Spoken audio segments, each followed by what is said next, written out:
Hi, I'm Patrick Macedo, 38 years old, married to my wonderful wife Livia, and father of two amazing daughters that are the light of my days, every day. On July 2011, I suffered a seizure while at São Paulo's International Airport in Brazil, where I was about to take a flight to Pittsburgh, Pennsylvania. I woke up inside an ambulance while I was being taken to a hospital nearby, where I was diagnosed with a mass in my brain.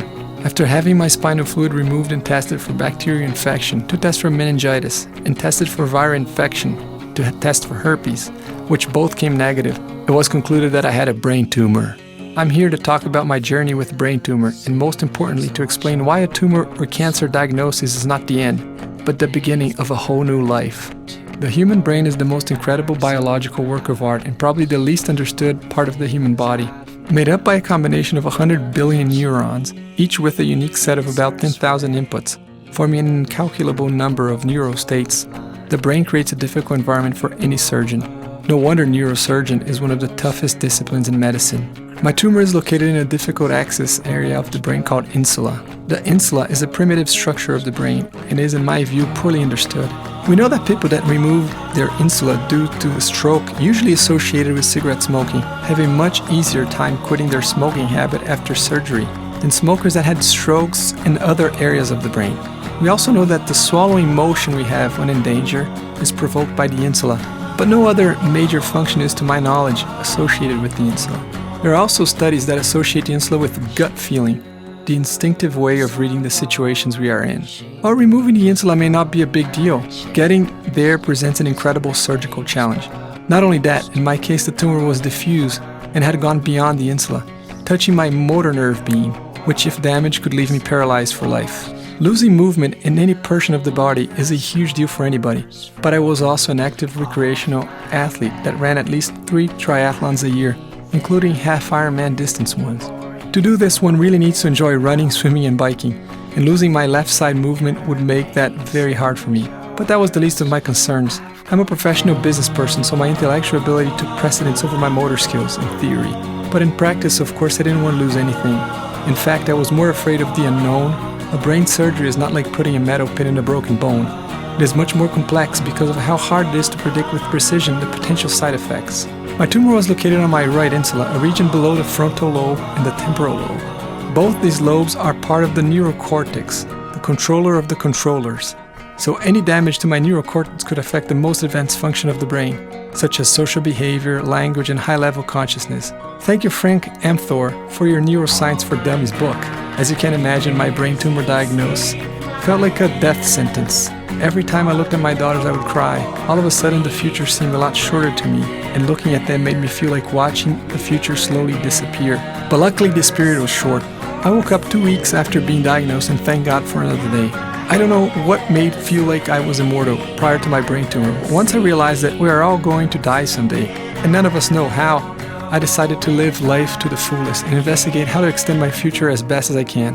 While the doctor that diagnosed me was good and well educated, coincidentally with an extension at the University of Pittsburgh, where I had lived for the last 10 years, I decided to talk to other doctors to understand my options. All of them were totally forthcoming at providing referrals, and they all led me to the Brazilian neurosurgeon I picked named Guilherme Carvalhal Ribas, referred by many as the best in the country for my particular case. Choosing a doctor is extremely important. My choice was made based on Dr. Guilherme's forthcoming way of presenting all the possibilities, including the risks.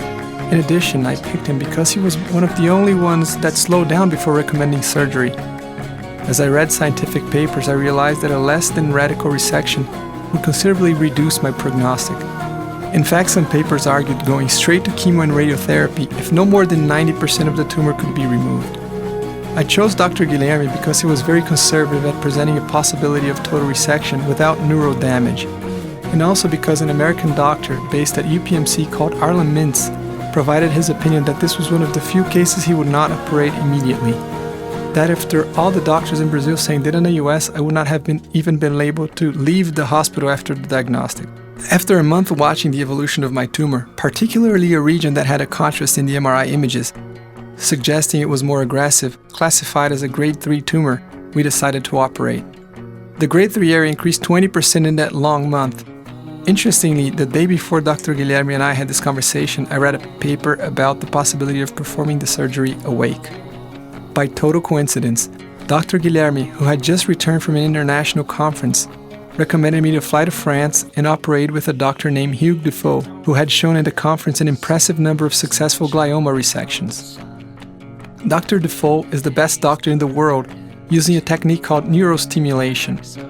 What this means is that I would have the surgery awaken while the doctors reach deep into the insula while giving my brain tiny electric shocks. If I responded, meaning feeling or doing something strange due to the shocks, they would make a turn and try a new route into my insula.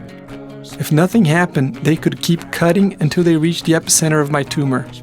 The goal in the process was to preserve the functional tissues in my brain, something that cannot be precisely done while I'm at sleep.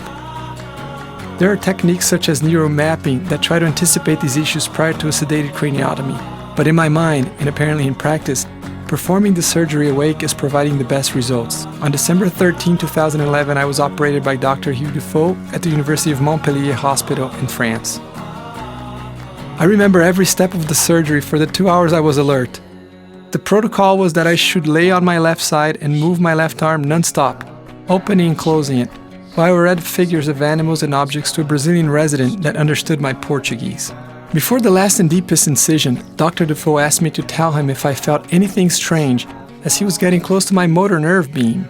As he stimulated my brain, my left side got completely paralyzed. It was one of the strangest feelings I have ever had, trying to move my arm and leg and get nothing in response. I immediately screamed and he got it.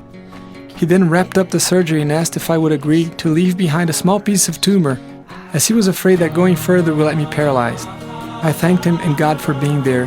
That was exactly what I was anticipating, and being awake was the best thing I could have done. My gut was right, and awakened craniotomy was the best choice for me. Following my surgery, I arrived in São Paulo just in time for Christmas with my daughters, only 11 days after surgery, following a long international flight. I surprised my girls, dressed as Santa, to their demise, but my skinny body type gave me away. In any case, that was an incredible day in my life. Today I wake up knowing more than ever that every day counts.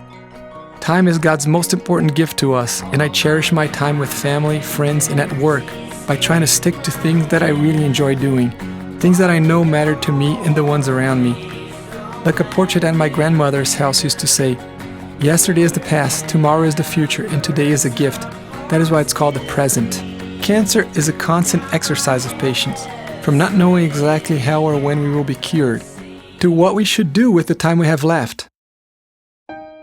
My answer is live like we should always live, cherishing every moment we have in life and trying to make this world a better place, distributing smiles and optimism to everyone we see.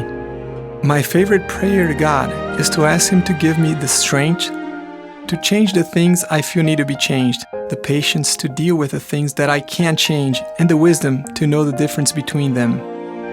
Being close to death made me more alive than ever. I really hope that nobody has to go through this to realize how wonderful life is and to make this world a better place. But if you face a brain tumor or any other adversity, be brave. Face your faith with your full strength and always be positive. With or without cancer, nobody knows how many more years of life one has. So make the most out of what you've got and thank God every day for each new day you get, no matter what faith you practice. What are you doing with your brain?